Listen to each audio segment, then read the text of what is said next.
It's Friday, June 6th, 2025. Welcome to episode 157 of the Alameda Postcast, an audio service of the Alameda Post. I'm your host, Scott Peeler. In this edition of the Postcast, a water quality update, changes in the master fee schedule, a planning board preview, Alameda and the current administration, new members of the AFD dive team, crime statistics, a look at real estate sales, Tennessee Williams at Alta Arena, plus lots to do with Fido this weekend. These stories and more on this episode of the Alameda Postcast. Our top story.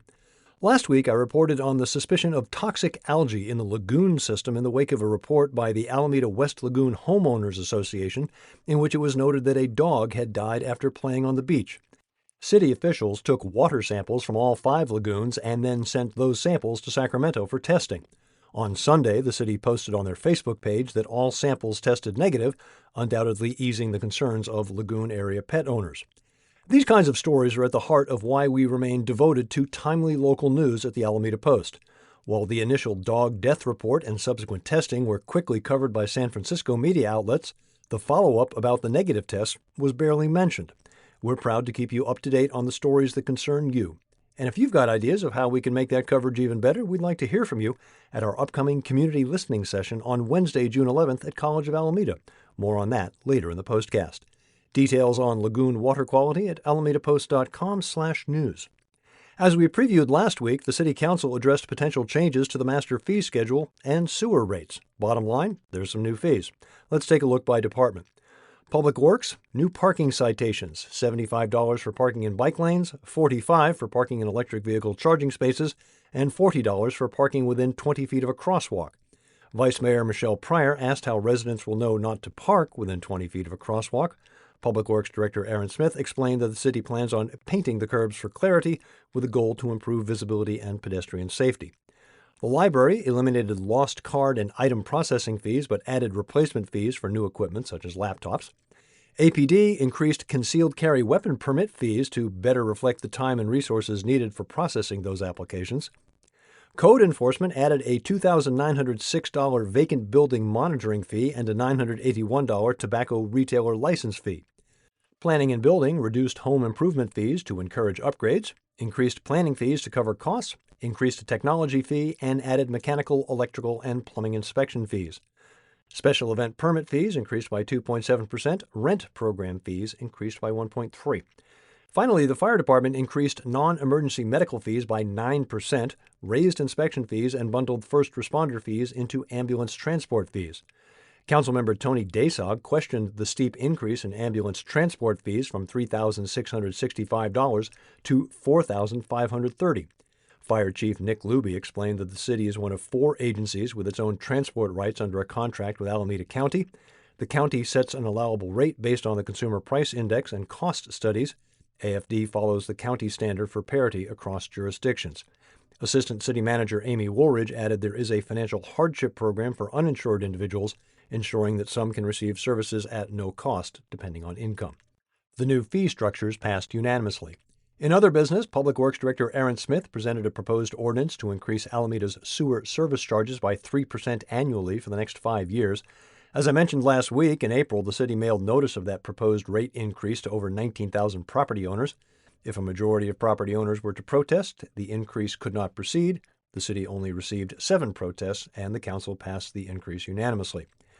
Council also voted unanimously to update Alameda's Universal Design Ordinance, which promotes housing accessibility. The main change, removing requirement obstacles for townhome construction that were fundamentally at odds with the inherent design of townhomes.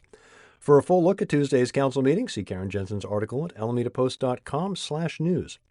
While you're there, Karen also has a preview of the planning board meeting scheduled for Monday, June 9th. The main topic, allowing modification of a use permit that would allow the mobile gas station at 1310 Central Avenue to extend its operating hours and sell a broader range of convenience items at its store. Currently, the station, located where Encinal meets Central, near Sherman, is allowed to operate from 7 a.m. to 4 p.m. Monday through Friday and 9 a.m. to 4 p.m. on Saturday. Sale of non-automotive goods currently prohibited. The owner has applied to extend operating hours from 6 a.m. to 10 p.m. Monday through Friday and 7 a.m. to 8 p.m. on Saturday and Sunday, and to allow the sale of packaged food and non-alcoholic beverages. Alcohol, tobacco, and nicotine sales will remain prohibited, and operational conditions such as no overnight car storage will continue to be in effect. The auto repair business at the site operates separately, and its hours will remain unchanged. The gas station has had a difficult time competing with other stations that offer extended hours of operation and with full convenience stores. As always, Karen has the details on how you can get involved at alamedapost.com/news. Watching the back and forth between Washington, D.C. and local municipalities has been like watching a tennis match lately. On Thursday, May 29th, the Department of Homeland Security named cities and counties in more than 30 states, including Alameda, as sanctuary jurisdictions it could pursue for, quote, obstructing the enforcement of federal immigration laws, end quote. On Saturday, the city responded by issuing a statement on social media indicating that DHS was incorrect in its assessment and stating, quote, we will continue to protect all Alamedans regardless of ethnic or national origin, gender, race, religious affiliation, sexual orientation, or immigration status, end quote. By Sunday, June 1st, DHS removed the list from its website after receiving criticism from across the political spectrum. Karen Jensen has a full look at the ongoing situation, including ways in which federal funding has already disappeared for some projects here in Alameda. Find the story at alamedapost.com/news. When you're a first responder on an island, one thing is for sure, at some point, something bad is going to happen in the water. Recently, Alameda Fire Department announced that 8 firefighters have joined the ranks of the dive rescue team. Over the past several months, these 8 members completed nearly 200 hours of intense training in order to become certified in the various disciplines of public safety diving. Take a look at the new crew at alamedapost.com/news.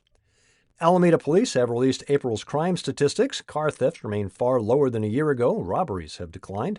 Jean Chen breaks the numbers down. Look for her article next week at alamedapost.com. As we do every 2 weeks, a look at real estate sales in Alameda. Nationally, in a switch from pandemic-era housing, sellers now outnumber buyers. So we'll see what, if any, effect that has on our local market. From May 20th until June 2nd, 16 homes sold, 11 on the main island, 5 on Bay Farm. Sale prices range from $880,000 to $1,910,000. 14 of the properties closed for above asking price, with 1 below. On average, homes on the market for about 2 weeks. Full details in Liz Rush's article at alamedapost.com/real-estate. Alongside Arthur Miller, Eugene O'Neill, and August Wilson, Tennessee Williams is considered one of America's greatest playwrights of the 20th century. Everyone knows Glass Menagerie, Cat on a Hot Tin Roof, and Streetcar Named Desire, so kudos to Alternate Playhouse for mounting one of Williams' lesser-known works, 1958's Suddenly Last Summer. Gene Kahane took in a recent performance and came away impressed, especially with the performances of Billy J. Simmons and Sarah Zahner in the lead roles. Find Gene's complete review, along with photographs and a ticket link at alamedapost.com/arts. Amanda Laird has gone to the dogs. Well, sort of. Her weekly all-around Alameda column rounds up the best upcoming events with something of a furry friend focus. On Saturday from noon until 3, head over to 943 Marina Village Parkway to immerse yourself in paws, lays, and tropical days at Petapalooza 2025. Saturday and Sunday at 10 a.m., join Dennis Evanosky for our latest history walking tour, Marcuse and Remmel, introducing you to the works of Felix Marcuse and Julius Remmel, Alameda's prolific Victorian-era architectural duo.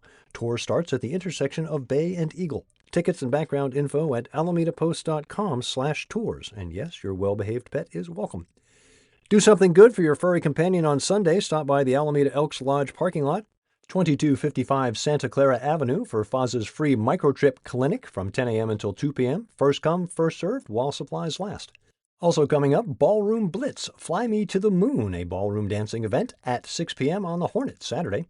On Wednesday, we hope to see you at the Alameda Post Community Listening Session, 7 to 9, in the atrium of Building H at College of Alameda.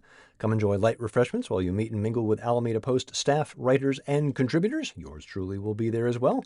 Details on these events in the all-around Alameda column at alamedapost.com/alameda-life. Quick shout-out to Alameda Brewing. As I mentioned in episode 154, they recently took a silver medal at the World Beer Cup for their Burma Ale, a Gruit beer, which is an ancient style that predates hops. Tried one last week, thoroughly enjoyed it, wound up bringing home a 4-pack. Kind of like a medium-bodied lager with notes of Earl Grey tea. Great change of pace. Well done, folks. Thank you for your support of local news for Alameda. Show your support by heading to alamedapost.com/donate. Remember, you can find us on all the usual social media outlets. Subscribe to us on Apple News and look for us on Nextdoor. Find the Postcast wherever you get your podcasts, or simply tell your smart device to play the Alameda Postcast podcast. I'm Scott Bueller, back next Friday with episode 158 of the Alameda Postcast.